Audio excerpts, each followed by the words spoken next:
تھا سیاہ کیا ہے اور سفید کیا ہے.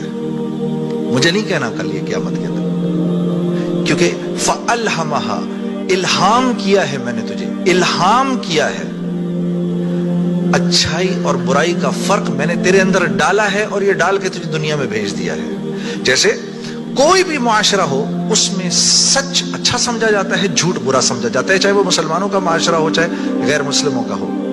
بے ایمانی ہر معاشرے میں بری سمجھی جاتی ہے، ایمانداری ہر معاشرے میں پسند کی جاتی ہے. راست بازی، سچائی، بینگ اپ رائٹ، یہ ہر معاشرے میں پسند کیا جاتا ہے، اور ظلم ہر معاشرے میں برا سمجھا جاتا ہے. جسٹس ہر معاشرے میں اچھا سمجھا جاتا ہے، قتل ہر معاشرے میں برا سمجھا جاتا ہے. تو اللہ پاک فرما رہے یہ چیزیں دے کے میں نے تمہیں دنیا میں بھیجا ہے، میں نے تمہیں تمہاری جان کا استعمال بتا دیا، چیزوں کا استعمال بھی سکھا دیا. تو یا اللہ میں نے جان کا کیا استعمال کرنا ہے، میں نے جان کا کیا استعمال